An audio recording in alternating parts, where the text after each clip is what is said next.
C'est une affaire de fraude douanière qui oppose Dame Aïssatou Djibril à l'actuel secrétaire général de la présidence de la République, Ferdinand Ngo. Par Sandra Ambolo. Les deux s'étaient rencontrés lorsque l'actuel secrétaire général de la présidence de la République était en poste aux États-Unis. Et quand il est rentré comme secrétaire général du ministère des Relations extérieures, ils ont maintenu la relation d'affaires. En date du 3 décembre 2007, intervenait donc entre Dame Aïssatou Djibril et Sieur Ngo Ferdinand un protocole d'accord en vue du financement du dédouaner, du retrait des véhicules et autres, effets contenus dans le conteneur N9 MSC 7690413-40 AC-394D, s'il est appartenant à Dame Aïssatou Djibril. Mandat ayant été préalablement donné par la requérante aux établissements Ba-End son ENT représenté par Sieur Agim Sedou et Achille Ambla pour finaliser toutes les démarches administratives.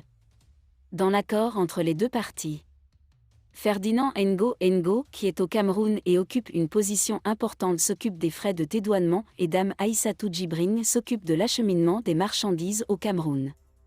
Voici la liste des marchandises envoyées depuis les États-Unis pour dédouanement. Mazda, pick-up de couleur vert fens, 01. Mercedes-Benz 190 couleur beige, 01. Land Rover couleur vert fonce, 01. D'autres faits en l'occurrence le véhicule de marque pick-up Toyota Takura, un salon complet en cuir, des produits de botte et une photocopieuse, Xerox 5765. Quelques jours après les coups de feu entendus à la prison principale de Yaoundé où se trouve Jean-Pierre Amougou Bolinga, l'on apprend qu'une fouille a été opérée dans plusieurs cellules, dont celle de l'homme d'affaires. Dans la nuit du 21 juin, quelques prisonniers ont reçu la visite inopinée d'un groupe de gendarmes, policiers et de gardiens de prison.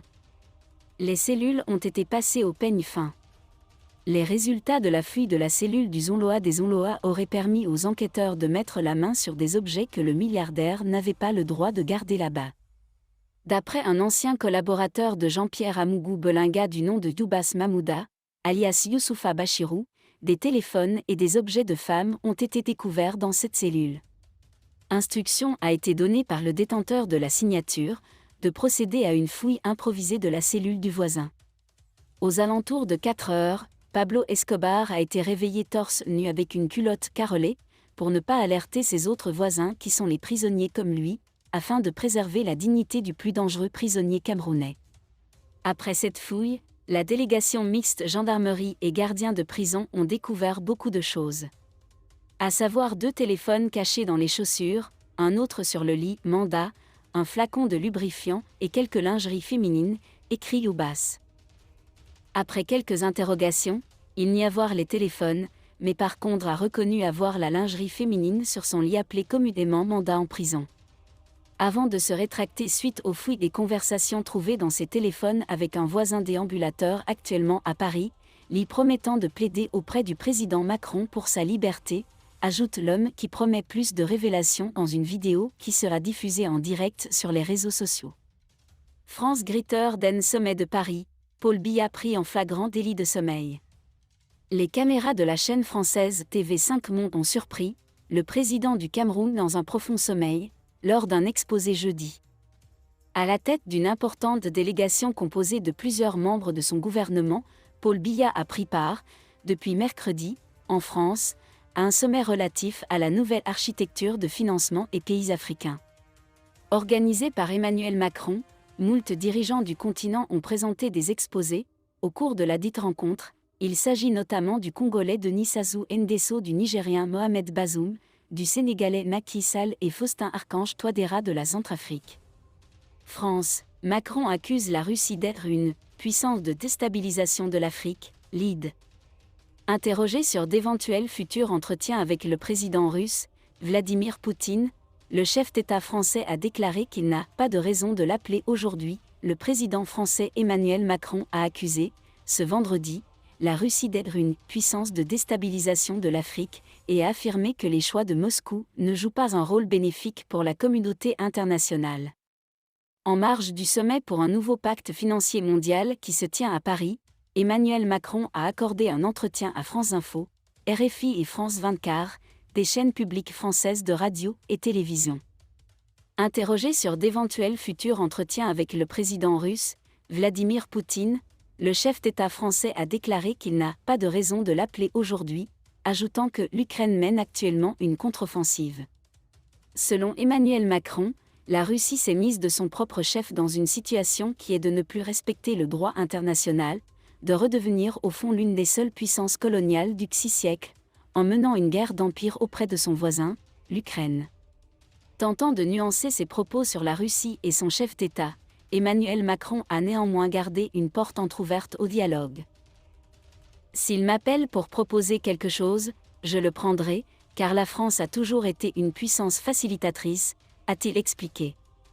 Mais, la reprise du dialogue n'est possible que s'il y a un respect du droit international, qui est le seul qui nous permette de vivre en paix. Le temps viendra, je l'espère, de négociations aux conditions de l'Ukraine, a-t-il ajouté. Concernant la présence de la Russie en Afrique, le président français a estimé que Moscou est une puissance de déstabilisation de l'Afrique à travers des milices privées qui viennent faire de la prédation, des exactions sur les populations civiles. Cela a été documenté par les Nations Unies en République centrafricaine à travers la milice Wagner, a-t-il insisté, ajoutant que les choix de Moscou ne jouent pas un rôle bénéfique pour la communauté internationale. Les relations se sont davantage tendues entre Paris et Moscou depuis le début de la guerre en Ukraine en février 2022, alors que la France a adopté une position de solidarité avec Kiev, en coordination étroite avec ses alliés de l'OTAN. Le 13 juin courant, la France a accusé la Russie d'avoir mené une campagne numérique de manipulation de l'information contre la France impliquant des acteurs russes et à laquelle des entités étatiques ou affiliées à l'État russe ont participé en amplifiant de fausses informations.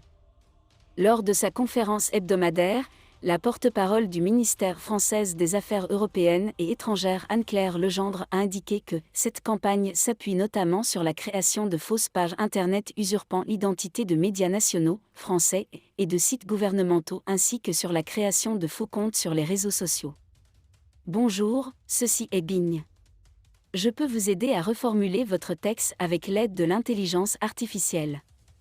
Voici une version paraphrasée de votre texte. Cette rencontre organisée par Emmanuel Macron a vu la participation de nombreux chefs d'État africains qui ont exposé leur point de vue, parmi eux, le Congolais Denis Sassou Nguesso, le Nigérien Mohamed Bazoum, le Sénégalais Macky Sall et le Centrafricain Faustin Archange Touadéra. France, Macron qualifie la Russie de « puissance déstabilisatrice de l'Afrique », lead. Interpellé sur la possibilité de futurs dialogues avec le président russe, Vladimir Poutine, le dirigeant français a affirmé qu'il n'a pas de motif de le contacter aujourd'hui. Le président français Emmanuel Macron a dénoncé, ce vendredi, la Russie comme étant une puissance déstabilisatrice de l'Afrique et a souligné que les choix de Moscou ne sont pas bénéfiques pour la communauté internationale. En marge du sommet pour un nouveau pacte financier mondial qui se déroule à Paris, Emmanuel Macron a accordé une interview à France Info, RFI et France 24, des chaînes publiques françaises de radio et télévision. Si vous avez aimé cette vidéo, merci de liker, partager, commenter et surtout vous abonner à la chaîne. Et on se retrouve très vite pour une prochaine.